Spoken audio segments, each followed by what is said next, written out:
শুভ সকাল দর্শক। দেশ বিদেশের যেখান থেকে দৈনিক পত্রিকার খবরাখবর নিয়ে এশিয়ান টেলিভিশনের নিয়মিত আয়োজন এশিয়ান সংবাদ বিশ্লেষণ দেখছেন, সকলকে স্বাগত জানাচ্ছি আমি কাউসার আহমেদ। দর্শকের মধ্য দিয়ে দেশের প্রধান প্রধান পত্রিকার শীর্ষ শিরোনামগুলো পড়ে থাকে এবং এগুলোর পর্যালোচনা করে থাকে। একই সাথে সমসাময়িক বিষয় নিয়ে কথা বলবার জন্য ভার্চুয়ালি একজন অতিথি আমাদের সাথে যুক্ত থাকেন। আজকে একজন অতিথি আমাদের সাথে যুক্ত আছেন, একটু পরে তার সাথে আপনাদেরকে যুক্ত করে দিব সমসাময়িক বিষয় নিয়ে কথা বলবার জন্য। এর জন্য আগে চলে যাচ্ছি আমরা মূল আয়োজনে। আমার হাতে থাকা পত্রিকাগুলোর সংবাদ শিরোনাম জানাবো আপনাদেরকে। রয়েছে সময়ের আলো যেটিকে সংবাদ শিরোনাম বলছি আমরা, সেটি আপনাদেরকে জানানোর চেষ্টা করছি। দর্শক, আমরা একটি ছবি দেখছি এবং হেডলাইন আমরা পড়ছি সময়ের আলো, বন্ধুর পথে বন্ধুর হাত, ঢাকা কুয়ালালামপুর সম্পর্ক নতুন উচ্চতায় নিয়ে যাওয়ার প্রত্যয়। দর্শক, আমরা দেখছি যে আসলে এই হাসি আসলে সম্পর্ক বিশ্লেষণ করে। এটি আর বর্ণনা করার কিছুই নেই যে আসলে আনোয়ার ইব্রাহিম এবং ডক্টর মোহাম্মদ ইউনূসের মধ্যকার কী সম্পর্ক, সেটি এই ছবি আসলে প্রমাণ করে। এবং তারা দুজনই কিন্তু আসলে রাষ্ট্রীয়ভাবে দুজন আলাদাভাবে গাড়িতে যাওয়ার কথা থাকলেও এয়ারপোর্ট থেকে, বিমানবন্দর থেকে তারা দুজন কিন্তু একই গাড়িতে চড়ে, দ্বিপক্ষীয় বৈঠকের দুই নেতা কিন্তু একই গাড়িতে চড়ে বিমানবন্দরে পৌঁছান। আমরা দেখছিলাম যে এই যে মালয়েশিয়ার সাথে যে বাংলাদেশের সম্পর্ক, বিশেষ করে কর্মী পাঠানোর ব্যাপারে, সেখানে আমরা দেখেছিলাম যে গত বছরে বেশ কয়েকটি ঘটনা কিন্তু ঘটেছিল এবং এই বছরেও অনেককেই কিন্তু আমরা দেখছিলাম যে বিমানবন্দরে অশ্রুসিক্ত অবস্থায় সেখান থেকে বাড়ি ফিরে যাওয়ার ঘটনা। আমরা দেখছি যে সেখানে প্রায় অনেক মানুষ কিন্তু একেবারে তাদের জীবনের সমস্ত কিছু, ভিটে বাড়ি সব কিছু বিক্রি করে দিয়ে বিদেশে যাওয়ার জন্য, মালয়েশিয়া যাওয়ার জন্য কিন্তু টাকা জমা দিয়েছিলেন। কিন্তু সেটি বাংলাদেশের কিছু মুষ্টিময় কিছু মানুষ সেটিকে ছয়-নয় করে তাদের জীবনকে একেবারে শেষ পর্যায়ে নিয়ে গিয়েছিল। সেখান থেকেই কিন্তু আমরা দেখছিলাম গতকালকে বন্ধুর অনুরোধে বন্ধু কিন্তু সেই সব মানুষকে ধাপে ধাপে নেবার জন্য তাদের যেই চেষ্টা, সেটি কিন্তু জানিয়েছেন। 18,000 শ্রমিককেই তারা কিন্তু পর্যায়ক্রমে নেবেন। শুরুতে 7,000 শ্রমিকের দ্রুত সময়ের মধ্যে মালয়েশিয়াতে নেওয়ার কার্যক্রম চালু হবে। দর্শক, আমরা দেখছি বেশ কিছু উদ্যোগ কিন্তু নেওয়া হয়েছে সম্প্রতি। তবে যেটি সবচেয়ে বেশি এই আলোচনার বিষয় ছিল, যেটি আমরা দেখছিলাম বিগত সরকার অনেকবার অনুরোধ করার পরেও যেখানে এটিকে আসলে বাস্তবে কোনো রূপ দিতে পারেনি, সেখানে কিন্তু নিজে থেকেই সেই প্রস্তাব দিলেন মালয়েশিয়ান প্রধানমন্ত্রী আনোয়ার ইব্রাহিম। দর্শকের পাশে আমরা দেখছিলাম আরেকটি সংবাদ, রাষ্ট্র সংস্কারে 5 পূর্ণাঙ্গ কমিশন করে প্রজ্ঞাপন, প্রতিনিধি রাখা হয়েছে শিক্ষার্থী প্রতিনিধি। প্রধান উপদেষ্টার সঙ্গে তৃতীয় দফা সংলাপ আজ। নির্বাচনের রোডম্যাপ চাইবে দলগুলো। আলোচনায় 6 কমিশনের কাজে অগ্রগতি সম্পর্কে জানানো হবে। থাকবে মব জাস্টিস বন্ধের আহ্বান। স্বল্প সময়ের মধ্যে নির্বাচন দিতে বলবো সালাউদ্দিন আহমেদ, বিএনপি স্থায়ী কমিটির সদস্য। আমরা একটা সময়সীমা বেঁধে দেবো, তবে সেটা আরও পরে। মিয়া গোলাম পরওয়ার, জামায়াত ইসলামের সেক্রেটারি জেনারেল। বৃষ্টি চলতে পারে সপ্তাহ জুড়ে, ভূমিধসের সংখ্যা, কিছুটা শীত অনুভব হতে পারে কয়েকদিন পর। দর্শক, আমরা দেখছিলাম যে বাংলাদেশের মৌসুমি বায়ু বর্ষাকাল বিদায় নিচ্ছে এবং বিদায় বেলায় কিন্তু উপকূল সহ সব জায়গায় কিন্তু ঝড়ো থেকে তীব্র ধরনের বৃষ্টি আমরা দেখছি সে সব জায়গায়, এবং সেই বৃষ্টি কিন্তু আরও কয়েকদিন অব্যাহত থাকতে পারে। এই বৃষ্টির ফলে কিন্তু আমরা দেখছিলাম বেশ কয়েকটি জায়গায় যে বন্যা পরিস্থিতির উন্নতি হয়েছিল, সেই জায়গায় কিন্তু আবারও বন্যা পরিস্থিতির অবনতি হচ্ছে এবং একই সাথে ভূমিধস কিন্তু পাহাড়ের হওয়ার অনেক আশঙ্কা কিন্তু করছেন যারা আবহাওয়া সংশ্লিষ্ট রয়েছেন। ফলে এখন থেকেই সবাইকে সতর্ক অবস্থানে থাকবার জন্য বলা হচ্ছে। দর্শক, নিচের দিকে আমরা দেখছি বিশ্ব শিক্ষক দিবস আজ। 1 জুলাই ইলিশের চেয়ে কম শিক্ষকের বেতন, এমপিওর আশায় বিনা বেতনে জীবন পার। নাগালে নেই কোনো পণ্য, সবজির দামেই নাকাল ক্রেতা। বিগত সরকার পতনে 2 মাসেও পণ্য মূল্য না কমে আরও বেড়েছে। বাজারের দিকে সরকারের কোনো নজর আছে বলে মনে হচ্ছে না। দর্শক, আমরা দেখছিলাম যে সরকার পতনের পর কিন্তু সব মানুষের আশা আকাঙ্ক্ষা ছিল যে এবারে হয়তো বাজারের যেই সিন্ডিকেট রয়েছে সেই সিন্ডিকেট ভাঙবে এবং সেই সিন্ডিকেট ভাঙার পরে বাজারের যেই নিয়ন্ত্রণ, দ্রব্যমূল্যের যে ঊর্ধ্বগতি, সেটি নিয়ন্ত্রণ আসবে। কিন্তু সেটি কিন্তু আমরা কোনো লক্ষণ দেখছি না, বরঞ্চ মুহুর্মুহুর করে কিন্তু এগুলোর দাম লাফিয়ে লাফিয়ে বাড়ছে এবং সবগুলো পণ্য, বিশেষ করে এই মুহূর্তে কিন্তু সবজি আমরা দেখি যে শীতের সিজন শুরু হওয়ার আগে এই যে সময়টাতে কিন্তু সবজির সরবরাহ বাড়তে থাকে এবং একই সাথে সেখানে কিন্তু আমরা দেখি যে দামও কিন্তু কমতে থাকে। কিন্তু এই যে বর্তমান পরিস্থিতি, সেই পরিস্থিতির মধ্যে সবজি থেকে শুরু করে সব জিনিসের যেই দামের ঊর্ধ্বগতি, সেটি কিন্তু কোনোভাবেই লাগাম টেনে ধরা যাচ্ছে না। বর্তমান যে সরকার রয়েছে, অন্তর্বর্তীকালীন সরকার, সেই সরকারের 2 মাস অতিবাহিত হয়ে গেলেও বাজারে কিন্তু এর প্রভাব কোনোভাবেই পড়ছে না। আমরা দেখছিলাম যে ভোক্তা অধিকার মাঝে মধ্যেই ঝটিকা কিছু অভিযান তাদের যেটি রয়েছে, তারা সেটি পরিচালনা করেন। সেটি বাজার নিয়ন্ত্রণ করবার জন্য কতটুকু যথেষ্ট, সেটি নিয়ে কিন্তু এর আগেও বেশ কয়েকবার প্রশ্ন হয়েছিল, এখনও কিন্তু সেই প্রশ্ন মানুষের কাছে থেকেই যায়। ফলে বাজারে যারা দাম বাড়ানোর, তারা কিন্তু দেদারসে দাম বাড়িয়েই যাচ্ছে এবং এর প্রভাব কিন্তু সাধারণ মানুষের উপর পড়ছে। টানা বৃষ্টি, উজানের ঢল, শেরপুরে বাঁধ ভেঙে প্লাবিত 10 ইউনিয়ন 50 গ্রাম। জুমার নামাজ আগে তেহরানে খামেনি স্কোয়ারে গতকাল ইরানিদের বিক্ষোভ। তেহরানে জুমার খুতবায় আল খামেনি অচিরেই নিশ্চিহ্ন হয়ে যাবে ইসরায়েল। টাইম ম্যাগাজিনের প্রতিবেদন, যেভাবে সম্ভব হতে পারে শেখ হাসিনার অসম্ভব প্রত্যাবর্তন। ক্ষতি পুষিয়ে নিতে ছুটির দিনে খোলা ছিল 30 ভাগ কারখানা, বৃষ্টি উপেক্ষা করে কর্মস্থলে যোগ দেয় শ্রমিকরা। দর্শক, আমরা গত সপ্তাহে দেখেছিলাম যে আসলে ছুটির দিনে যেই গার্মেন্টসগুলোতে যে অস্থিরতা তৈরি হয়েছিল, সেখানে কিন্তু বেশ কয়েকটি কারখানা কিন্তু বন্ধ করে দেওয়া হয়েছিল তাদের নিরাপত্তার ঝুঁকির কারণে। এখন কিন্তু সেই সব কারখানাতে যাতে সব কিছু স্বাভাবিকভাবে চলে, সেই লক্ষ্যেই কিন্তু আসলে এখন শুক্রবার সপ্তাহের ছুটির দিন, সেই ছুটির দিনেও কিন্তু কারখানাগুলোতে কাজ চালিয়ে যাচ্ছেন শ্রমিকরা এবং একই সাথে মালিকরাও কিন্তু সেটি অব্যাহত রেখেছেন। আমরা সমকালের সংবাদ শিরোনাম দর্শক জানাবো। এই মুহূর্তে রয়েছে আমার হাতে সমকাল পত্রিকা, যেটিকে সংবাদ শিরোনাম করেছে, পুরনো বন্ধুর অনুরোধ রাখলেন আনোয়ার, মালয়েশিয়ার প্রধানমন্ত্রী ঢাকা সফর, বাংলাদেশকে এগিয়ে নিতে সর্বাত্মক সহযোগিতা আশ্বাস, সেই 18,000 কর্মীকে নেবে কুয়ালালামপুর, মুক্ত বাণিজ্য চুক্তি স্বাক্ষরের উপর জোর। অভ্যুত্থানের 2 মাস, প্রত্যাশা অনেক, অগ্রগতি কম, ছাত্র জনতার অভ্যুত্থানে নারীও দিয়েছে প্রাণ। সংস্কার কমিশনে নাখোশ বিএনপি সহ কয়েক দল, আজ প্রধান উপদেষ্টার সংলাপ। ইসি সংস্কার কমিশনে টুরি ও আলিমে আপত্তি, উপদেষ্টা মজুমদার, ডিজি ও সিদ্দিকিতে ক্ষোভ, ডাক পায়নি জাতীয় পার্টি। টানা ভারী বৃষ্টি ও পাহাড়ি ঝড়, শেরপুরের 2 উপজেলা হঠাৎ প্লাবিত, মৃত্যু 2। দর্শক, এরই মধ্যেই আমার হাতে সবগুলো পত্রিকা এসে পৌঁছে গেছে। আমার হাতে যে পত্রিকাগুলো রয়েছে সেগুলো সংবাদ শিরোনাম আপনাদেরকে ধাপে ধাপে জানিয়ে দিব। এই মুহূর্তে আমার হাতে রয়েছে কালের কণ্ঠ পত্রিকা, যেটিকে সংবাদ শিরোনাম করছে সেটি জানাচ্ছি আপনাদেরকে। রাষ্ট্র সংস্কারের চ্যালেঞ্জ ও সম্ভাবনার যাত্রা, স্বৈরাচার পতনের 2 মাস, রাষ্ট্র সংস্কারের উদ্যোগ, 5 কমিশন গঠন, জাতিসংঘ সহ আন্তর্জাতিক অঙ্গনের সমর্থন লাভ, পুলিশ বাহিনীকে কাজে ফেরানো, আয়না ঘর উন্মোচন, ডিজিটাল নিরাপত্তা আইনের মামলার প্রত্যাহার, বিশ্ববিদ্যালয়ের শিক্ষার্থীদের ক্লাসে ফেরা, তথ্য প্রবাহের স্বাধীনতা নিশ্চিতকরণ, বিভিন্ন দাবি ও আন্দোলন প্রশমন, ব্যাংক ও আর্থিক খাতে সংস্কার পদক্ষেপ, পূর্ণ শিক্ষাক্রমে ফিরে যাওয়া, বিচার বিভাগ পুনর্গঠন, আমিরাতে 57 বন্দীর মুক্তি। বাংলাদেশকে অকুণ্ঠ সমর্থন আন্তর্জাতিক সম্প্রদায়ের, জনগণের কোনো অভিপ্রায় এখনও বাস্তবায়িত হয়নি, আগের পদ্ধতিতেই ফিরছে শিক্ষা, সাহসী পদক্ষেপে আস্থায় ব্যাংক খাত। মব জাস্টিস অপ্রত্যাশিত, লজ্জাজনক, যন্ত্রণায় কাতরাচ্ছে গুরুতর আহতরা, এখনও হাসপাতালে বেডে কাতরাচ্ছে আহতরা। ক্লাসে ফিরেছেন বিশ্ববিদ্যালয়ের শিক্ষার্থীরা, ভয়ঙ্কর আয়না ঘরের উন্মোচন, রং করে ধ্বংস করে দেওয়া হয়েছে আলামত, এখনও নিখোঁজ অনেকেই, ফিরে আসা ব্যক্তিদের ভয়াবহ নির্যাতনের বর্ণনা। গণহত্যার তদন্তে জাতিসংঘের ফ্যাক্ট ফাইন্ডিং মিশন। দর্শক, কালের কণ্ঠ সংবাদ শিরোনাম জানাচ্ছিলাম। রয়েছে ইত্তেফাক, বাংলাদেশ সফরে আনোয়ার ইব্রাহিম, 18,000 কর্মী নেওয়ার বিষয়ে বিবেচনা করবে মালয়েশিয়া, আসিয়ানের সংলাপে অংশীদার হতে কুয়ালালামপুরের সমর্থন চান ডক্টর ইউনূস। টি-20তে আজ বাংলাদেশের ইংলিশ পরীক্ষা, ক্যান্টিনের খাবারেই কোলাই সহ 14 ধরনের ক্ষতিকর জীবাণু, ঢাকা বিশ্ববিদ্যালয়। ডিএনএ পৌঁছে প্রমাণে সাক্ষ্য দিতে হবে প্রস্তুতকারীকে, হাইকোর্ট। রেলওয়ের 4 প্রকল্প, সময় আরও ব্যয় বাড়িয়েও কাজ শেষ করা যায়নি, মিরসরাইয়ে ঝর্ণায় ছবি তুলতে গিয়ে 2 ছাত্রের মৃত্যু। পাহাড়ি ঢলে পানির নিচে শেরপুরের শতাধিক গ্রাম, ময়মনসিংহে বন্যা ভেঙে গেছে 2 নদীর বাঁধ।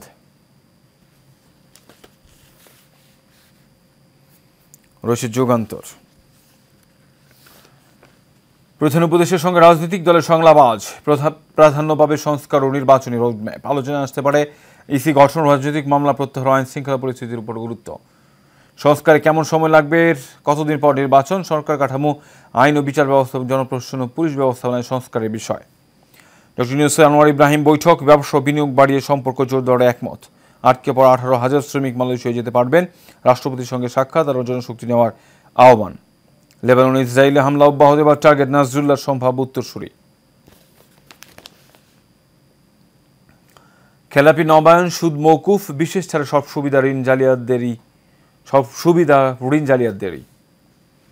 দর্শক, আমরা দেখছিলাম আসলে এর আগেও কিন্তু সেই ঋণ জালিয়াতি যারা করেছিলেন তাদেরকে বেশ কিছু সুযোগ কিন্তু দেওয়া হয়েছিল, যাতে তারা তাদের যে লেনদেনগুলো রয়েছে সেগুলো স্বাভাবিক পর্যায়ে নিয়ে আসে, কিন্তু তাদেরকে কিন্তু সেই সুযোগ দেওয়ার পরেও তারা সেই সুযোগগুলো কাজে লাগায়নি। আমরা দেখেছিলাম এবারও কিন্তু যারা ঋণ খেলাপি রয়েছেন তাদেরকে বেশ কিছু সুবিধা দেওয়া হচ্ছে।